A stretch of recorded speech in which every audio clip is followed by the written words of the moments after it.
Go yard. I got so much motherfucking design on right now. Break it down, bring it back, make it clap. I got 3 old thoughts, new block, where that thing. Bitches on my line, and you know they come straight. Hold up, what it not, 45, scope it cash like whoa. Hi, fucking with these hoes up.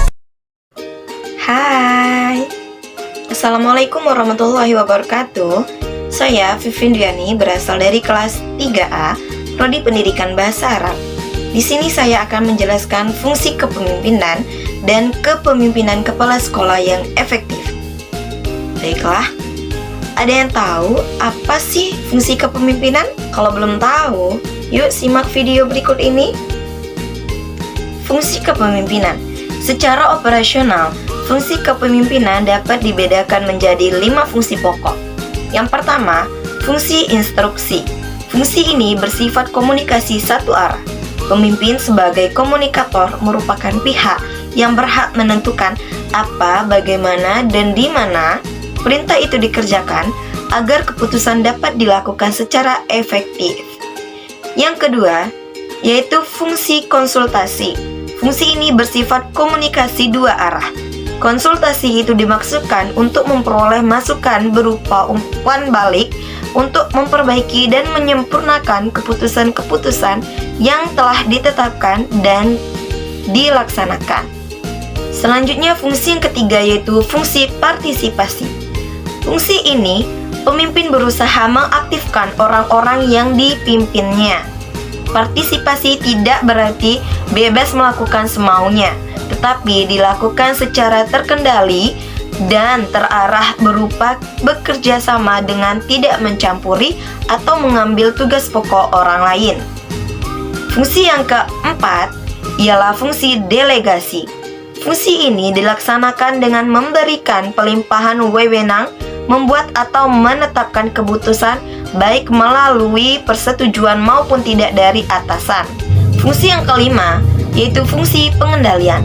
Fungsi ini bermaksud bahwa kepemimpinan yang efektif mampu mengatur aktivitas anggotanya secara terarah dan dalam koordinasi yang efektif juga, sehingga memungkinkan tercapainya tujuan bersama secara maksimal.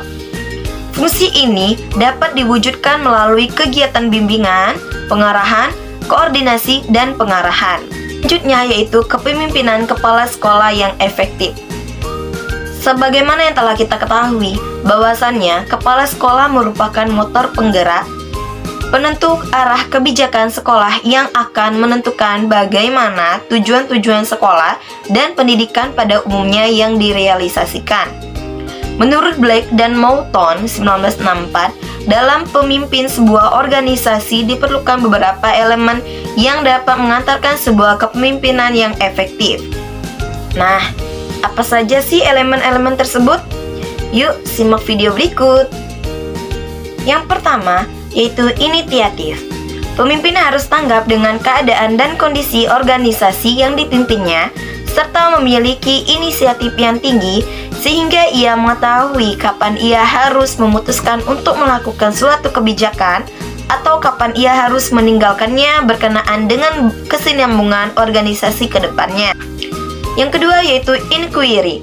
Dalam memimpin, maka seorang pemimpin harus memiliki informasi yang komprehensif tentang hal yang menjadi tanggung jawabnya, sehingga ia memiliki pengetahuan tentang berbagai masalah yang terjadi dalam organisasi dan prosedur pemecahannya. Untuk menggali informasi yang komprehensif dibutuhkan kekuatan meneliti dan menganalisa data yang diperoleh agar tidak salah dalam membuat sebuah kebijakan berkaitan dengan tanggung jawabnya. Selanjutnya itu ada advokasi.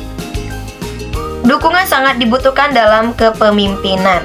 Banyak kasus menunjukkan bahwa seorang pemimpin kadang merasa kurang percaya diri karena tidak memiliki dukungan yang maksimal dalam kelompoknya.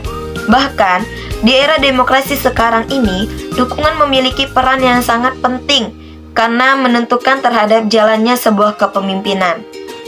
Kemudian ada conflict solving, yaitu di mana pemimpin selain memiliki inisiatif dan kreatif, juga dituntut harus memiliki kemampuan untuk memecahkan masalah dalam organisasi, baik masalah tersebut bersifat internal maupun bersifat eksternal. Sebab jika tidak ada masalah yang terjadi dapat mempengaruhi proses kepemimpinan yang berlangsung.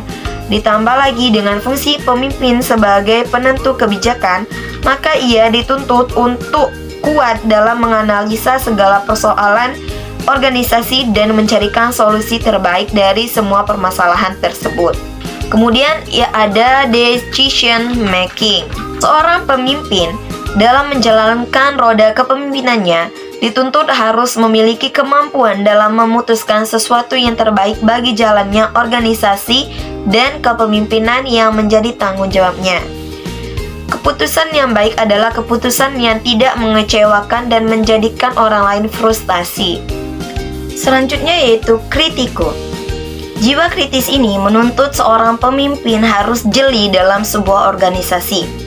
Ia dituntut untuk jeli dan teliti dalam menjalankan organisasi, serta dalam mengevaluasi segala hal yang berkaitan dengan organisasi, dan menentukan bagaimana yang harus dipertahankan dan dikembangkan dari organisasi di masa mendatang, dan mana yang harus ditinggalkan dan diganti dengan kebijakan yang lebih baik. Sedangkan menurut Martin 1998 ada 7 indikator kepemimpinan kepala sekolah yang efektif. Yang pertama, memiliki visi yang sangat kuat tentang masa depan sekolahnya dan mampu mendorong semua warga sekolah untuk mewujudkan tujuan sekolah. Yang kedua, memiliki harapan tinggi terhadap prestasi peserta didik dan kinerja seluruh warga sekolah.